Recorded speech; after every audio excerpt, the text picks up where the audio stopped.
Thanksgiving special edition of the Ad Podcast, streaming to you live from Cabo San Lucas. Normally, I wouldn't record a show on a holiday like Thanksgiving, but I feel like there's been so much interest in the news around AI in the last 24 hours. MIT launched a study that said 11% of the US workforce is redundant and already ready to be replaced by AI. And then this morning, Hewlett Packard announced a 10% global layoff, reducing 10% of their global workforce. So do you think that's an accident? You're probably kidding yourself. So what does that mean? I think executives, whether you're an entry-level person coming out of college and having trouble finding your first job, or if you're a seasoned executive like me who's been in advertising for 15 years and has not found a full-time position since my last parting ways with my last agency.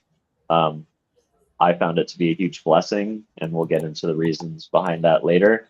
But I think you really have to reimagine what you think work looks like, and you need a plethora of tools at your disposal to be able to take advantage of that. So that's why I was really excited to talk to Yakov Filipenko, who came across my radar when I was researching this show idea. So Yakov Filipenko is a tech entrepreneur and a startup founder, and he is the CEO and founder of Inch. It's a professional networking platform focused on flexible work and global career connections. So Yakov, we'll get into the meat of this interview pretty quick here, but I'd love to just first start a little bit on your bio. Where'd you grow up? Where'd you go to school? What'd you study? And how did you get into this world of, thinking about kind of work and AI and the new definition of what it means to have a job or a career? Okay. First of all, thanks for hosting me. It's a pleasure. So basically, I'm like a tech entrepreneur. This is my second startup. The first one was a marketing automation platform for B2C companies like Papa John's, Sephora, and so on. Mm-hmm. And my whole background is about launching products in international markets. For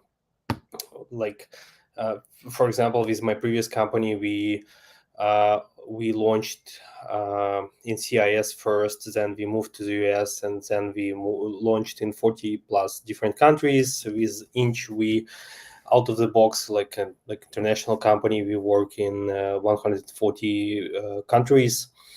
And but the funny thing is that my major is in math. So I'm a professional mathematician, and specifically in intellectual systems, which was machine learning before it became machine learning. So my background. That's awesome. So you've been doing AI since before it was popular, basically, right? Yes, and for guys like myself, it's actually a tricky thing to call these things AI. We call it machine learning, smart algorithms, but not AI is something bigger. Now AGI is what we previously mentioned, AI. Yeah. No, I think that's interesting. I recently attended a screening of a documentary by a B2B agency, and it was all about the launch of the IBM Watson platform back in 2010. So if you think about consumer-facing marketing and marketing the idea of machine learning before AI and LLMs were kind of in the hands of consumers, IBM's been doing it for a long time. It's been kind of a thing and a tool, obviously, that the public, maybe didn't have mainstream awareness of for a long time. But I feel like we've reached kind of critical capacity on AI or machine learning, or kind of the promise and putting it in the hands of the everyday consumer. I think what that also does is it gives, these companies a tremendous amount of data and a lot of people to train their models, because they've got so many users out there interfacing and interacting with them on a regular basis. But yeah, I think you're right. AI or machine learning is not new. So I want to get into. So Yeah, go sorry ahead. for interrupting. No, Actually, please. Yeah. Yeah, and we today discussed it internally, and the funny thing that not so many people understand that, let's say, recommendation algorithms in Facebook and Google search and Instagram feed, it's actually machine learning based, and these two algorithms earned much more than OpenAI and Anthropic both. So it's actually machine learning already involved, like works on daily basis for and earning money for their companies, like and it exists for more than 10 years. Yeah, no, that's crazy. All right, so we might want to maybe spend a little bit of time on your last company. So marketing automation, obviously that was kind of a big first step in the proliferation of what you would consider the challenger brand, right? So, kind of historically, you've got big companies like Procter and Gamble and Kimberly Clark and Unilever that kind of could house these massive collections of brands. And before the direct consumer revolution, it was really hard to stand up a company. You had to go find manufacturing, you had to go build relationships with retailers, and then all of a sudden direct consumer became a thing, and you could stand up a Shopify account or a website really quickly. You could start buying Facebook ads, and you could start to build a business. And then marketing automation became an important part of that. So what was the hole in the market that you identified with your first company that you were trying to solve, and how did things go, and where did that all end up for you? Yeah, and to be honest, the story began like when my classmate and I we were like just like we want to build a startup, and that Mhm. was like the idea. And we actually started with another thing, and then like after a couple of months, we realized that TaskRabbit is already launched, so like we need to think about something new. And at that time, the idea was pretty straightforward. That in many countries, they print like these plastic cards as your like ID for as a loyalty program member, and people like all the time they forget about it. It's hard to get it to your husband and much and a lot of problems, and you still need to fill all these forms to be like enrolled and so on. So like our idea was pretty straightforward. Let's replace these cards with your phone number. You can't forget it. We will have a direct communication channel with you, and yeah, and it works same way in your I don't know, mobile app and your on your website and so on. I need to mention that it was more than like 10 years ago. So, and it was the idea. Then we realized that it's actually a pretty tough market because loyalty programs like in the Western market, it's all about cashback. So, for example, Mm, it's the same um, with banks, but in Asian markets it's absolutely opposite. So like you will see like 3 to 4 or 5 different loyalty programs within a small store, and in most of them you need to roll like this thing where some random gift will be selected and so on. So like different like marketing approaches um, and you need to work with it. And FMCG companies that you're like mentioned, they are global brands. Their mm, marketing is pretty like specific. They're like about emotions and so on. So like and we were like a middle layer, and yeah, but like we tried to combine uh, different like approaches from different markets, and because the companies like let's say Papa John's, they have a headquarters, they have a like marketing chief something who like manages all of it like but the thing is that the local understanding is much more important than everything else, specifically in retail. So that was our niche, and we built a like pretty customizable thing, and the company was acquired. I believe that the goal for this acquisition was pretty the same. Like you know that Adobe acquired SEMrush recently, like a few days ago. what was it One called? Adobe acquired SEMrush. It's a Oh, company. wow. Well, that doesn't surprise me. Shantanu is kind of the master of doing. Adobe was my client for 7 years, so I went through the Frame.io acquisition. I went through, Adobe Stock, which was a different company before that was brought into the fold through acquisition. So yeah, Adobe's, they're great at making deals, and sometimes you see some of the acquisitions that they do, and it doesn't always make sense from the outside looking in. But yeah, I could see loyalty being an interesting play for them. Yeah, so like their approach was to acquire some like uh, big names, and then they integrate all these tools together, and then try to sell it, upsell, and so on. And now, as I understand, many companies are struggling because of this. Like people are stopping to Google, and they're start to use ChatGPT, and Yep. SEO doesn't work anymore. And Adobe like acquired a company like one of the leaders in the field of SEO. But I Yeah, believe that yeah. the reason is that SEMrush is specifically trying to address this problem. One of the like first companies in this market. Yeah, that's interesting. I read something the other day that 60% of searches no longer end with a click. So people are spending a lot more time inside of chatbots and a lot less time clicking through the websites.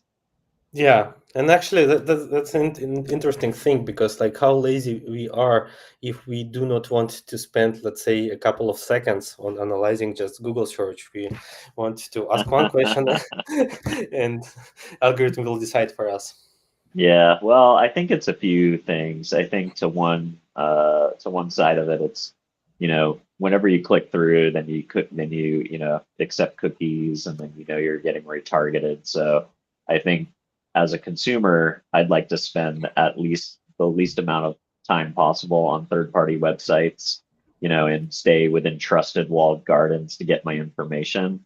And then once I feel like I'm informed, then I'll go directly to the website, and then I'll probably transact because I've already made my decision as a consumer. So I think in one hand, they're reporting that clicks are down by 60%, but on the other hand, they're saying that the traffic that is coming in is actually ending up in higher amounts of revenue.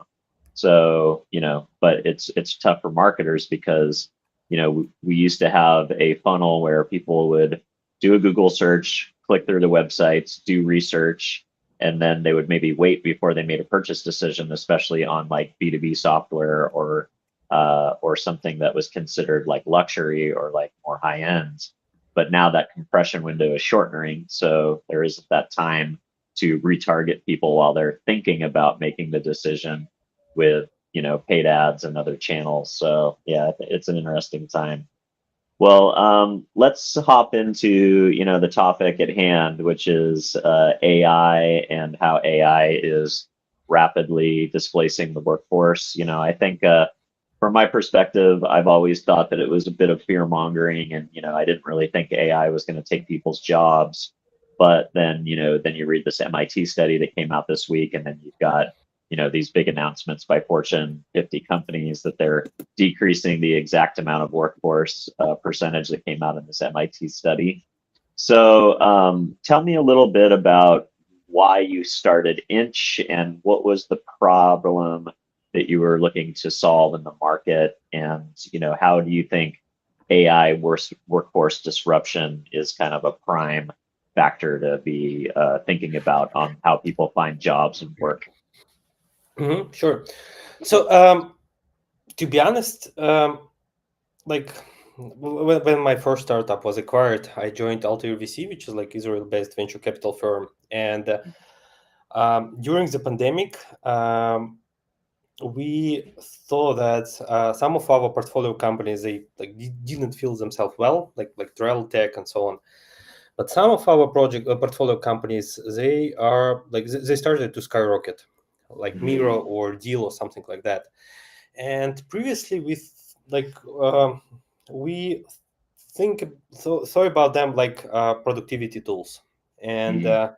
but then we started to investigate what's going on, and we found an obvious reason.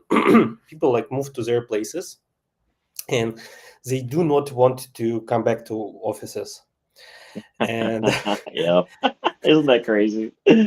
yeah, no, because the social contract have changed. So Yep. like in pre-pandemic world, it was like work more, you will earn more, you will spend more, you will be happier, right? Yep. And now you realize that you can stay with your friends and family. You will not spend 1 hour for like commute to your office, and you actually can travel, and these things will make you happier. And more than that, you can live in the suburbs or in another country, in Dubai or something like that, and Yep. you don't need like to increase your salary or something like that. So like the contract have changed, and you started with the idea that AI is replacing people, but actually, if you will look at layoffs graph, you will see that most of the layoffs started exactly in second quarter of 2022, which is Interesting. way before the ChatGPT was publicly announced in Q3. So actually, in my like understanding, the problem right now is not with the AI and replace. It's actually the good reason for companies, especially for startups, who wasn't able to raise in like next round after the Mm, pandemic, and it's yep. like they have two choices. First one, they can okay, we were like we can't raise money, so we need to cut our like stuff, and that's actually bad for the future investment rounds and public like opinion and so on. Instead, they say something like, okay, out like uh, we replace some of our, I don't know, support managers or support agents with AI. Technically, it could be done or it could be optimized. So it sounds fair. So like and that's a good way of how you can communicate it publicly, and that's what many companies use because like the whole situation is like a pyramid. Like during the pandemic, many countries, especially in the US, like governments printed a lot of money, and Yeah. they A lot of yeah inflation. yeah, and so they distributed somehow among the like people, and part of the people spend it in a way they like it how like for food or for to pay for apartment rent and so on. But another part, they what they like made They they put it opened into like like They put it into Robinhood and crypto. Robin Hood, yeah, yeah, and what companies like skyrocketed, like Zoom, Yeah. Meta, Instagram, or like for Google, I mean, and so on. And like after the pandemic, all like managers of these companies, they need uh, to support this growth, right, for their investors. And but how can they do that? There's no free money anymore. So they started to to cut to make layoffs to do layoffs just because like uh, now we are more efficient, so like we will provide or give you better ROI on your investments, like and all the things. And that's what's going on right now, even with companies like Microsoft. They're showing their like best revenue, like historical revenue, but they still cutting their like their team. Wow. That's the thing, I believe. Yeah, no, that's a great insight, and I think that's an important one to notice because sometimes the headline and the layoffs don't always match. It looks like they might be connected, but you're pointing that this is, way back. So, all right. Well, I wanted to address something else and kind of, what was the problem that you wanted to address with Inch, which is the idea that, okay, well, you've got a new social contract post-pandemic. People, as much as companies think that people are more productive and there's some type of value in having people in the office. There's a generation of people who just will not accept that. I've been working from home since before it was cool. I've been doing it for 11 years. But I have an extremely vigorous, work ethic. I work 7 days a week. I work 12 hours a day, and I do that mainly because I enjoy what I do. Not everybody has that mode. They get distracted. They start washing the dishes. They do laundry. They go to the gym or whatever. But you're saying that essentially, and then there's some other like things that are interesting too. Like, I read in your bio that you went to school in Russia, so I'm guessing that you're Russian. Like I know a lot of Russian entrepreneurs and expats that have left during the war, and they live in places like you mentioned. They live in Dubai, they live in Vietnam, they live in America. Like they've moved to places outside of their home country of origin, and they're working kind of as digital nomads because of global politics and things like that. So how much is it? People just want a flexible lifestyle, with a global workforce, people are moving. Like, what are some of the factors that you think are kind of, adding to this idea that people don't want to return to the office? Yeah. So like, let's start with the first thing that actually, like the way of how we believe people should work. I mean, like traditionally, Yep. like 8 hours working day and like 5 days a week. It's actually it was invented with Henry Ford in the beginning of Yeah. the previous It's a factory model yeah, for people who like involved in manufacturing, and we in are now assembly. in offices like, and like why do we need to do this 8 hours a day schedule? So yeah, and but the thing is that education and this thing is pretty, I don't know. It was hard to change before the pandemic, and pandemic actually one of the good things that happened is like it moved this thing. So, and the second thing, our driver is actually other countries. So, for example, Mm, Spain, Georgia, and so on. They like a huge portion of their GDP is based on their tourism, right? But during the pandemic, they realized it's like they're losing money, and then actually they invented another way of tourism. What if people will go to their countries not just during the summer period, but during the whole year, and they will bring their families, and they will live, and they will invest in their economy, not just with money, but also with their expertise and so on. And they started to develop these nomad visas. mm. So even like European countries, but especially Dubai and all this MENA region.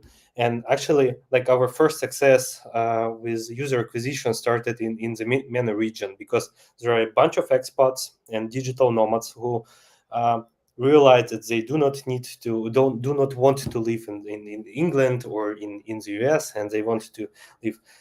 Uh, People from Russia, Kazakhstan. I actually was born in Kazakhstan and then moved to Russia, and from Ukraine, from Belarus. It's actually a small portion of it. In Dubai, the biggest actually part is from MENA region, and from the US, and from England. So like, Interesting. Wow. yeah, so So, like, so, so the biggest Dubai, like, because I know there's lots of expats in Dubai, but you're saying there's more, I guess, Western, like U.S. and European expats than there are Eastern Europeans. yeah, yeah. And That's so crazy. yeah, and that's actually the second driver. And the third one is actually the economy, like the current situation, because um, when companies are like firing their employees, it's not just because they want to, like, especially like SMBs, they do not want just to optimize it. It's actually in most cases it's very hard to like decisions, but they want to be to be able to compete and so on. And part-time or remote employees are actually the good choice for them. And especially if you want to hire the best, because like people like you that what kind of value you can provide to your company, right? But you realize that you want to live another like a different lifestyle, right? So the idea is that if we are as the companies, like if we are hiring for people like you, we need to provide you what you want, and you want probably to work with for a few companies to be protected from layoffs, to earn more than you have on a full-time format.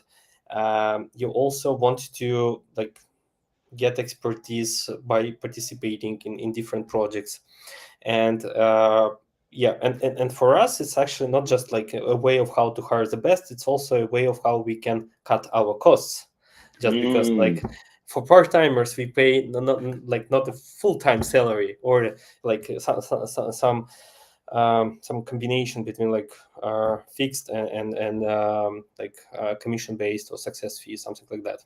Does that make sense? Yeah, totally makes sense. So, so basically, you're creating this new social network essentially for people who want to live these types of lifestyles, and then for the companies that want to employ people under this new way of work. So, tell me about like how do you go up against, say, LinkedIn, for instance? Like LinkedIn has become kind of the known place for business social networking. Um, what was the insight where like, okay, well, LinkedIn already has the users and the pipes essentially. It's kind of like going up against Facebook with a new social network in a way. So like Yeah, what made you think that there was enough opportunity, to go up against LinkedIn essentially? sure. So like we think about ourselves as like Instagram at their early days. Ah, okay. Like Yeah, no, because no, no, and I think you're kind of right because there's a lot of young people that don't like LinkedIn. They're like, whatever, like, LinkedIn is what it is, but like it's not sexy. It's the only option, right? yeah, but actually like we see like a few major differences. The first one is like let's think about freelancers, um, and full-time jobs. Like so, both think we call them hiring, right? But absolutely different hiring processes. Like here is most important parameters like the price of how fast you can hire, and so on. And for full-time, you want to be sure that this person he will pass their this test period, and so on and so on and so on. So like the hiring process is absolutely different, and like LinkedIn, it's actually hard to and hiring for part-time is something in the middle. So like for example, when we started our marketing, we like so for example, you are paying a guy that you don't know, you didn't meet like in person, and you're paying him like I don't know 5 grand, but his marketing budget is about 50 grand monthly. So Mm. like you still need to build some sort of like trust. Yeah, yeah, because that's a lot of money to put in the hands of someone you haven't spent a lot of time with. Yeah. So like he has like a strong background, but still anyway. And so like the first thing is of how you like build this trust, because with full timers it also typically mean that this guy will go to your office, so even if he will fail or something, you will be able to manage it or to find the things. With part-timers that are mostly remote, like work remotely, so like you need to be sure that this is the right person. Another thing is like modern workers, their work is much more than their job title. Like if you are a marketing manager, it could mean almost anything. You can work even as a developer with a ChatGPT nowadays. So and we are like trying to build a new let's say CV 2.0. Mm. When we what actually we do, uh, we developed this bot that connects to your calls, and it analyzes not just like what did you say, but also what kind of projects you are working on, with whom, and so on. And we are suggesting to you what kind of post you need to write to demonstrate, to announce like your expertise and so on. So like all of the things are about hiring, right? And LinkedIn is the like best in terms of like audience, number of companies that are using it. It's actually a default I don't know, professional social network. But still, we believe that part-time hiring is something different, and you can't just add another checkbox in your form to implement it. You need to do a bunch of different things, and we hope that we are the leaders at this moment. Yeah, I love it. So basically, you guys are helping people who want to do kind of this part-time freelance economy, the gig economy for the white collar, so to speak. Um, Kind of how to like articulate their value proposition, what they charge. But like, I love that idea of having, a chat bot attend calls to almost like transcribe and like, document like your expertise. So you kind of are building credibility not by just what you post and what you say, but what you actually do. Yeah, because like people are really bad about in describing what their like expertise is. Yeah, no, I love it. All right, cool. Well, I feel like I have a good feeling for what Inch is and what you're building. I'm really excited to check it out as someone that kind of does this type of work in the sales and marketing space. So I want to get into kind of the meat of why I wanted to bring you on to the show was your expertise around AI. So one of the things that you've mentioned is that you feel like we're entering a moment that feels very similar to the dot-com crash. Like AI feels like a hype cycle that it's way bigger than the metaverse. It's way bigger than NFTs.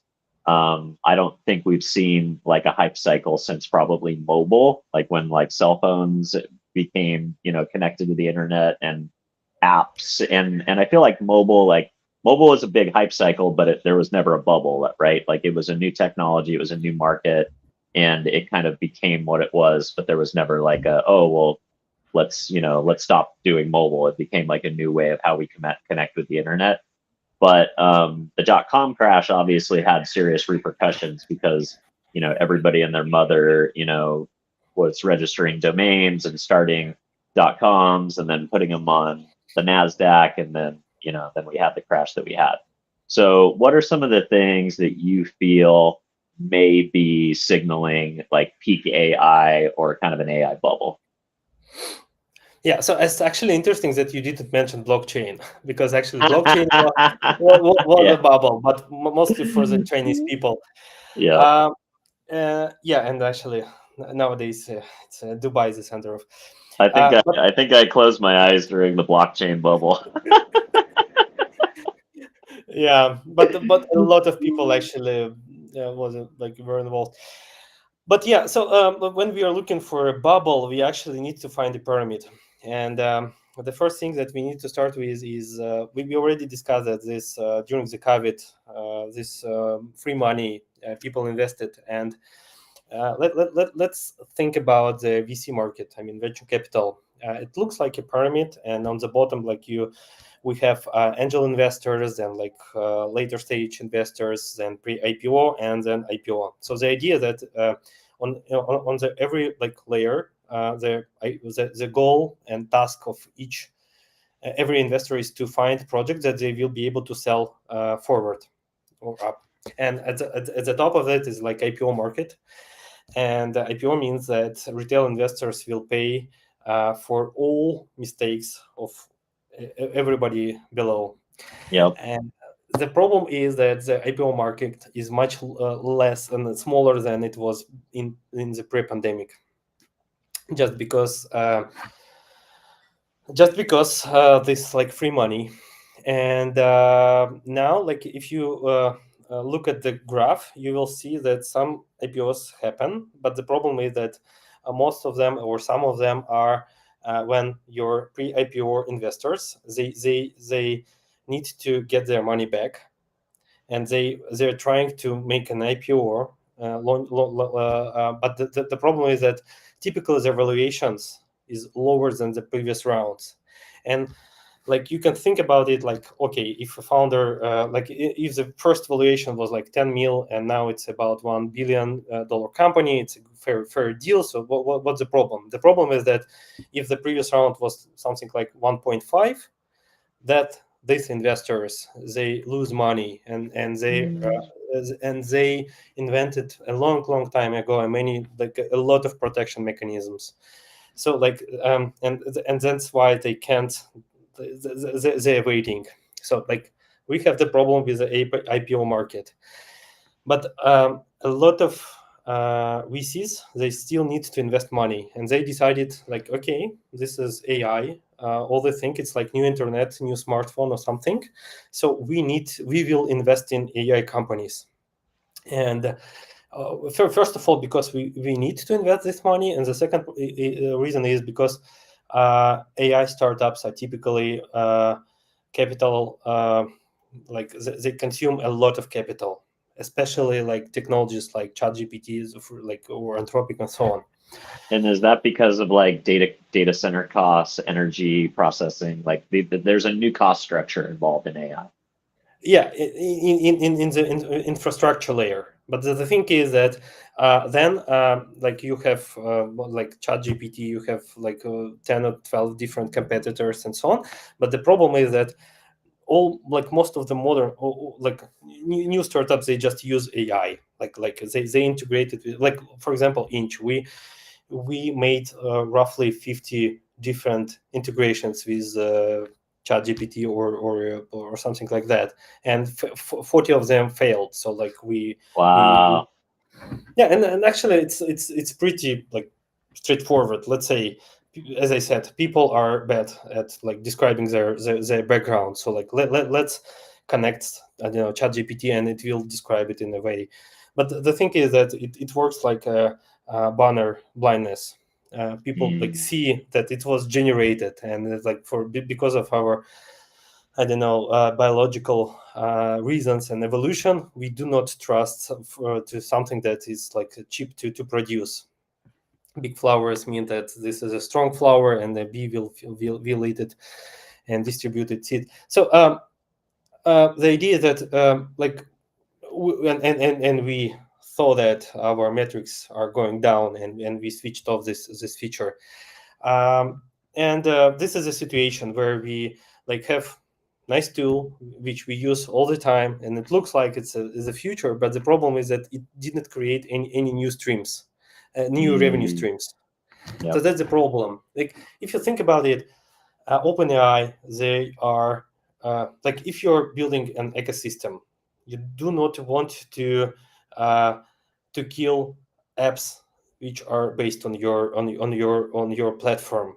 But OpenAI is doing the opposite, and we can compare it with like Google at their early days, where they like, okay, we need maps, and that's why we will compete with all companies that develop maps. But there is not like, I do not know a use case which is like for example, smartphone. It's a new way of how you can use internet. You can use it in your car, or in like where you're in like a public place or something like that. With ChatGPT technology, you are just replacing, let's say, we do not Google anymore. We are asking the like Perplexity or ChatGPT. So we are like replacing. It's not It's like the same. something new. It's the same. It's the same user behavior, just going to like Google had dominance of like initiating thoughts on the internet for many years, right? So it's like, I have a thought, I want to learn more, I go to Google. Now I would say, AI has probably captured 50% of that. Okay, I have a thought, where am I going to go to explore it? One thing, I don't know about you, but I didn't really use voice until ChatGPT. I was not a big Alexa fan. I didn't like the Google Nest products. Siri's obviously trash. But once OpenAI came on, now I do feel like I interact with it much more often with voice. And I can see that, like, even typing on my phone, I'm getting worse at it, because I'm like, it's not as fast as talking to ChatGPT. So I'm curious, do you think like the kind of has AI sped up the adoption of voice, and does that matter as you like think about factoring into some of these ideas around peak AI, or the value of AI, at least from the company's perspective? Yeah, I believe like a few things that will definitely change, and one of these voice communication. But actually, to be honest, like my children, they use voice all the time, but Yeah, in WhatsApp. they were already there. Yeah, so they do not Yeah. want do not like to type a message. They want just like, but yeah, they think, and actually like another thing is for companies specifically like writing of code. Like developers are much more productive when they use one of the tools.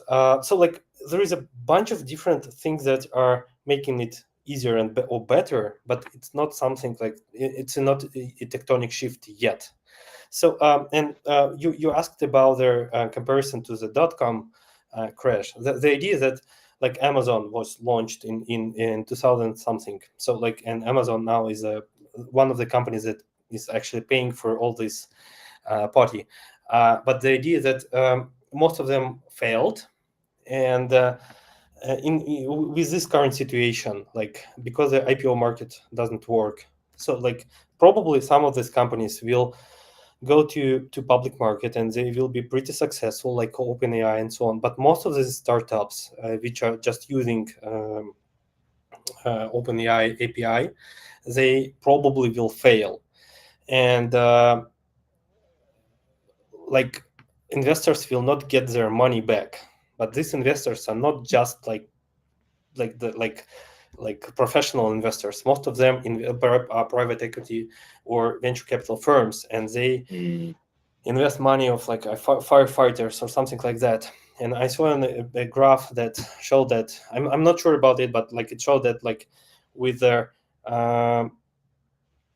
with the dot-com crash, roughly 10% of the U.S. population were involved. With the uh, crisis in 2008, it was roughly 20%, and now it's about 60. Holy cow. Yeah. Oh man. Well, I think that leads me to, I skipped over that answer very quickly, almost because it's too scary to comprehend. But I do want to let that sink in. 10% of the population affected by the dot-com crisis, 20% affected by the mortgage crisis in 2008, and the predictions are that over 60% of the population will be affected if there is the AI crash that Yakov is sounding some alarm bells around. That's pretty interesting, and something that I think we all need to keep a close eye on. One of the things that I think you mentioned as well, and I think this kind of probably feeds into the question at hand, is the problem with product clarity. Like, I think what you're saying in a lot of ways is that a lot of these companies out there are basically just window dressing on existing LLM models like OpenAI and the other 10 or so leaders in like the frontier side of AI.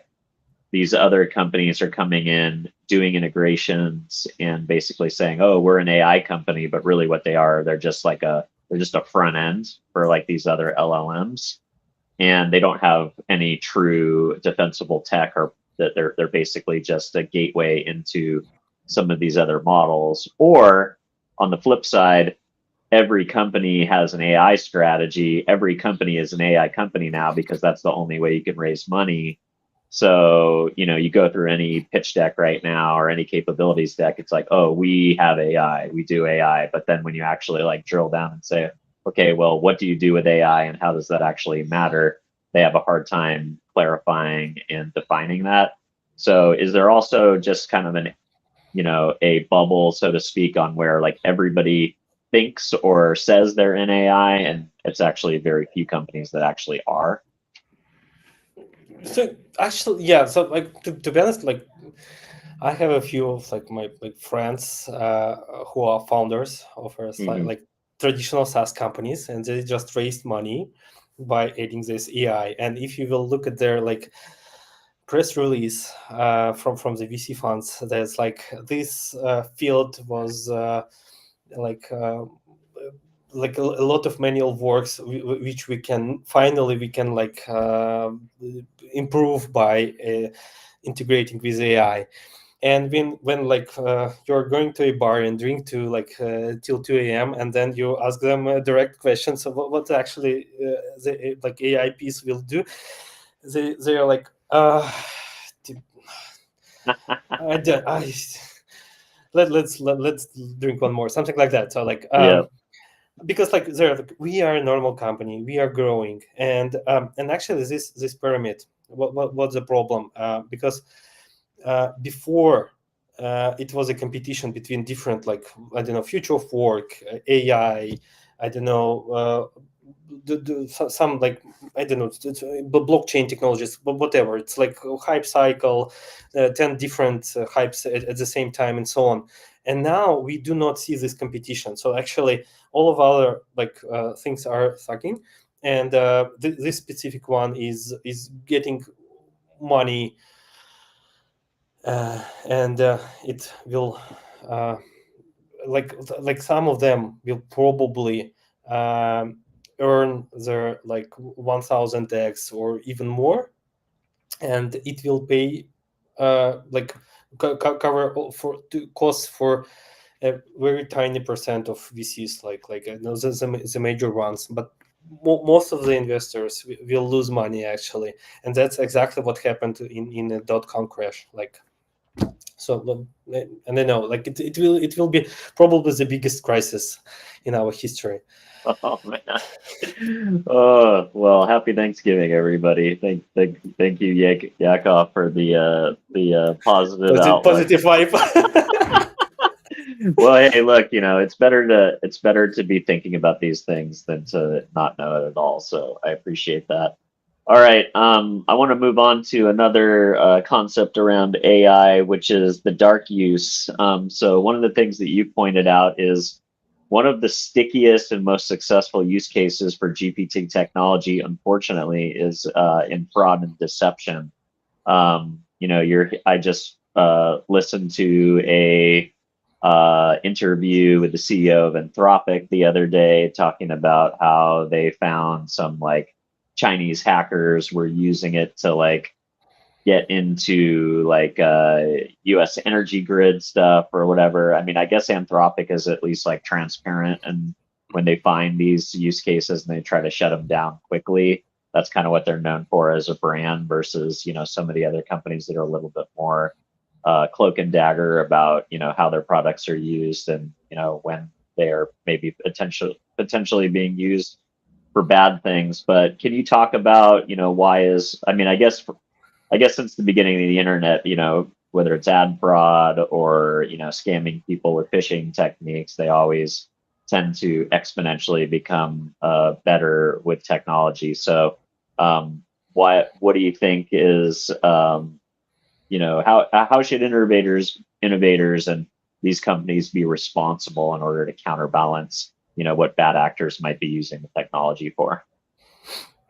Yeah. So to be honest, I'm like old enough to remember these guys like Kevin Mitnick, who was one of the famous hacker of all time. And the idea of all these things is that the weakest part of any system is like human mistakes or human errors or whatever. And it's not all about. It's actually the thing is that like now you can do three things. First, you can, with SaaS technologies, with the previous stack, you can scale all your things, and we have technologies like WhatsApp or Telegram or something like that. And actually, if you find something like useful as a bad actor, you can scale it fast, really fast. We have, let's say, blockchain to avoid all these problems with international payments and so on. And the third thing is, now with ChatGPT or any similar technologies, you can personalize the things. But the most important thing is that you can fake voice and picture or videos of a real person. So like the common scenario looks like this.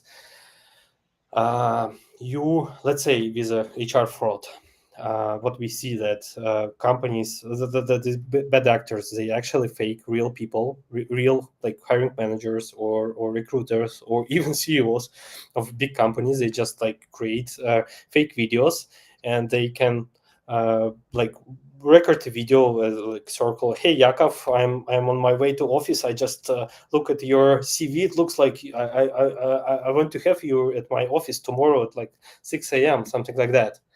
And you see like a Tim Cook just record this message to you, like directly to you. And for many people, it's hard to understand that it's not you can't trust to it anymore. Like my grandmother, when she saw a person in white clothes on the TV, it's like maximal trust. So Yeah, same it's like thing it's a for doctor. Yeah.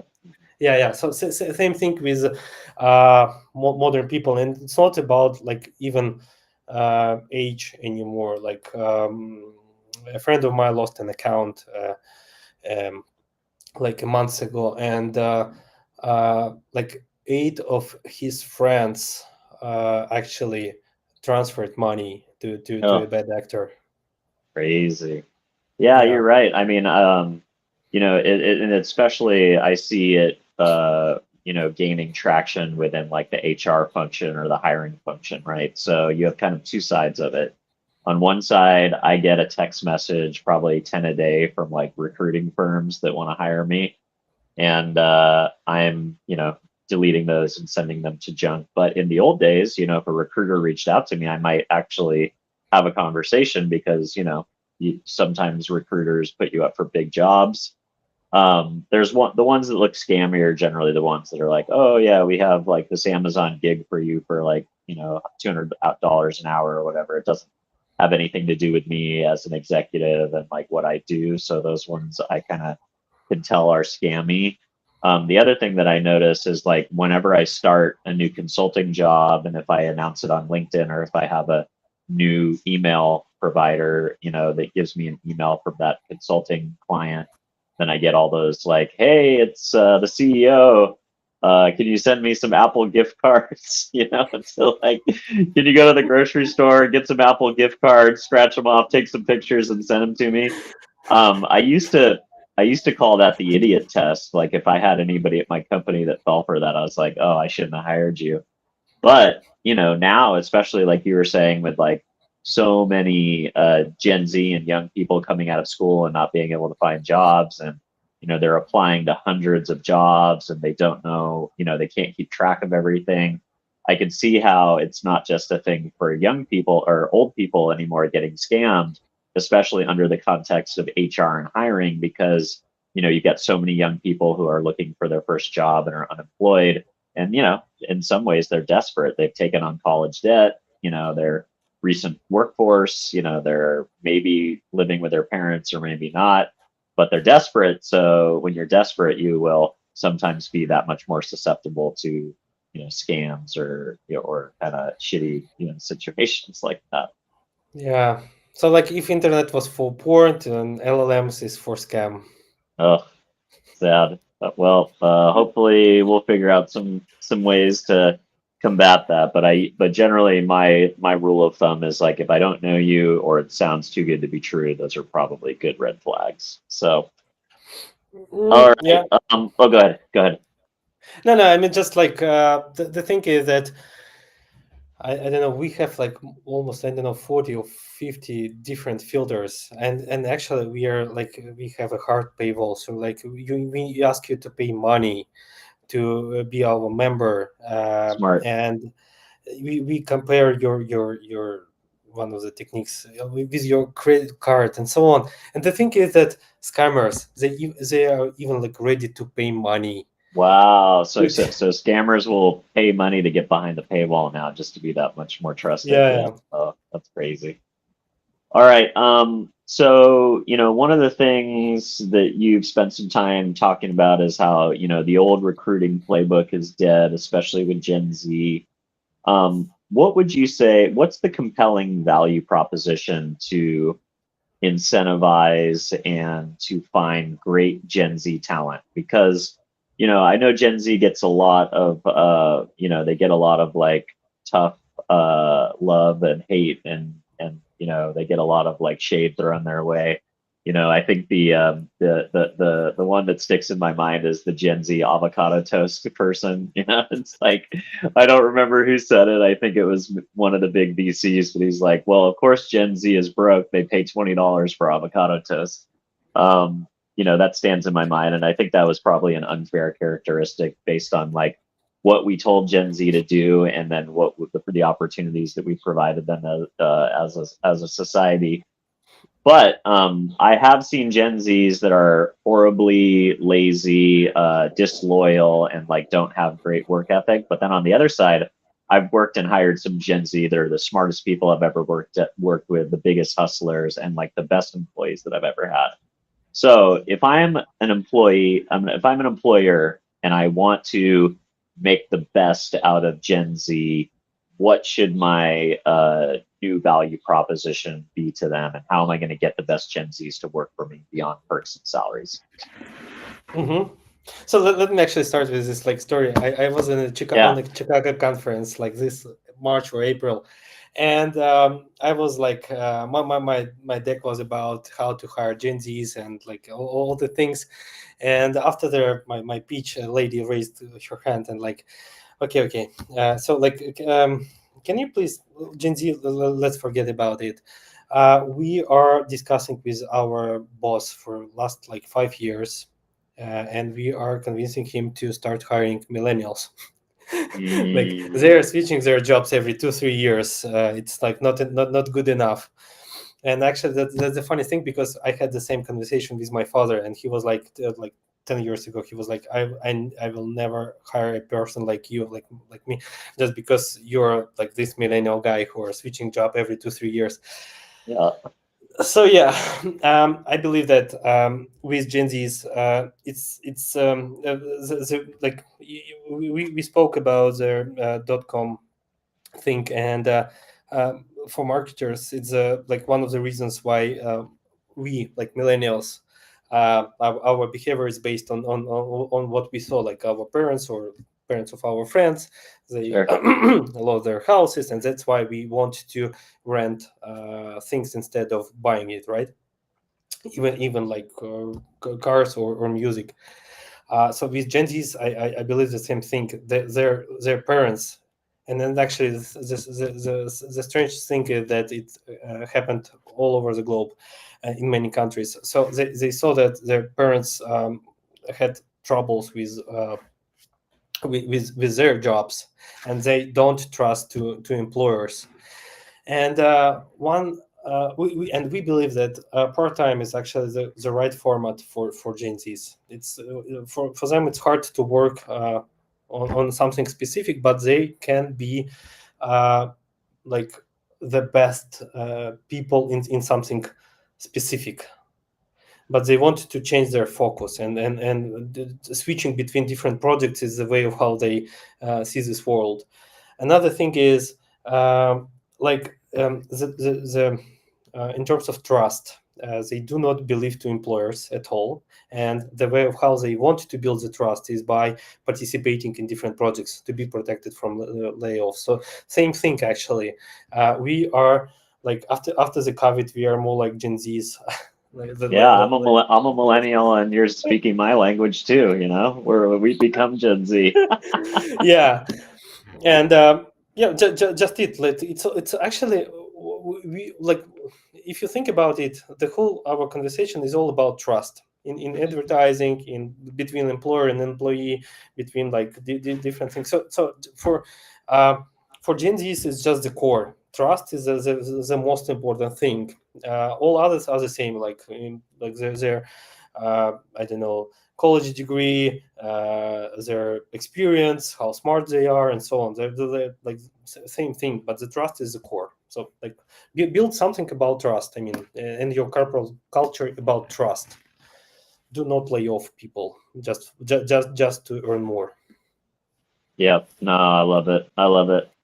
All right, and then tell me about what you're thinking about. So you mentioned something else. This shift in sales culture as well. So like HR and talent teams are now kind of forced to be more like marketers and salespeople.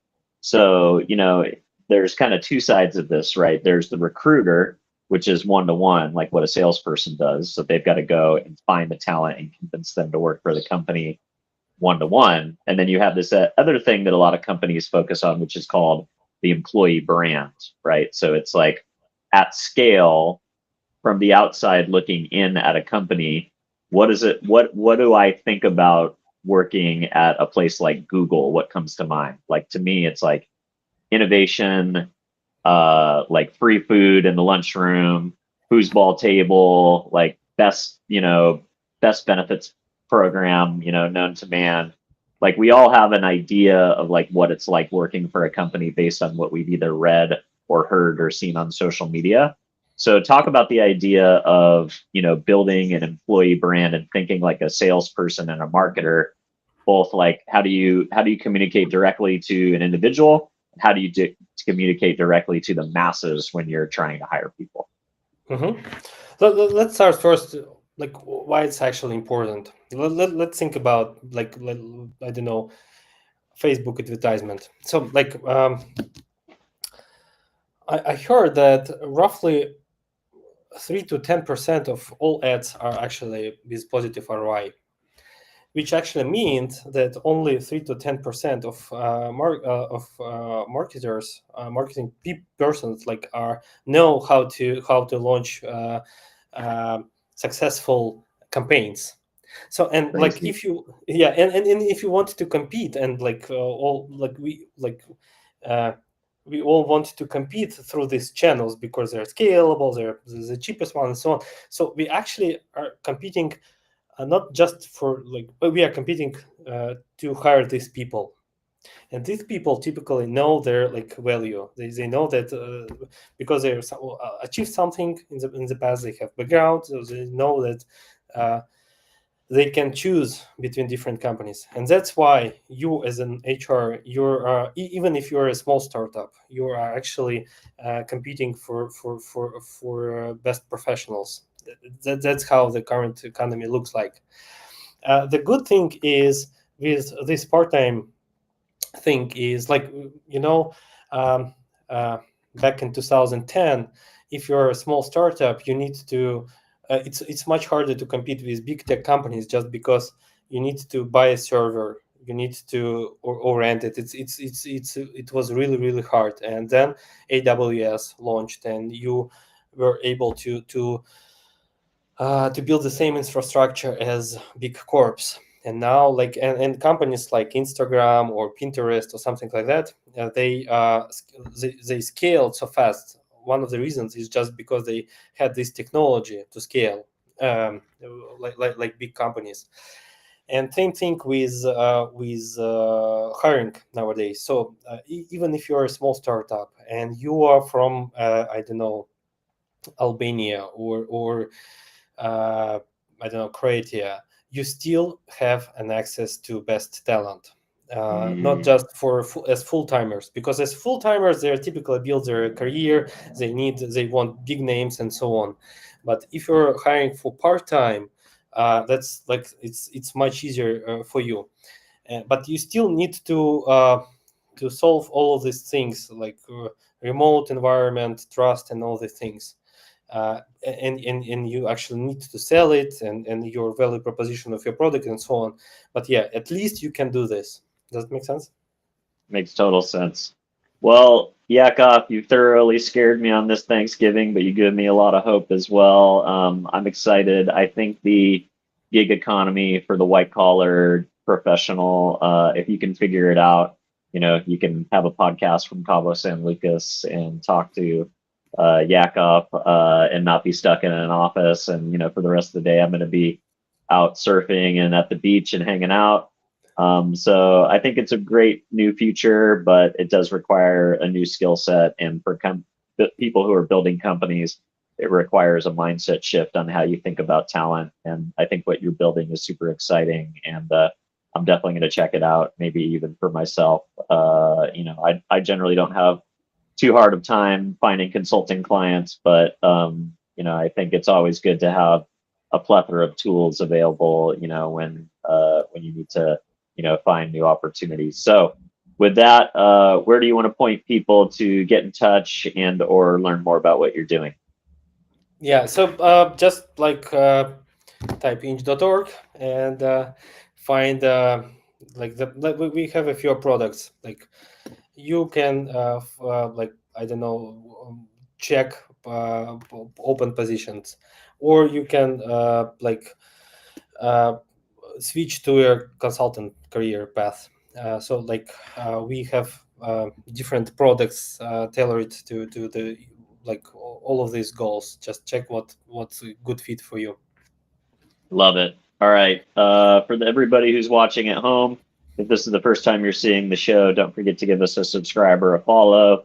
If you're listening, give us an honest review on whatever podcast platform you happen to be listening on. That's how we find a larger audience organically. And if there is a Gen Z or millennial in your life that wants to learn more about the part-time workforce and how you can build a diverse client set, or if there's somebody in the HR hiring function or a CEO at a company that needs to start thinking about this type of workforce flexibility, or last but not least, someone who you think is working in the AI space and would enjoy the conversation that I had with Yakov today, don't forget to share the show. And with that, happy Thanksgiving to all my American friends. And Yakov, thanks so much for coming on and spending some time with us on this Thanksgiving holiday. Have a great weekend, and look forward to continuing to watch what you guys are building. Thanks for having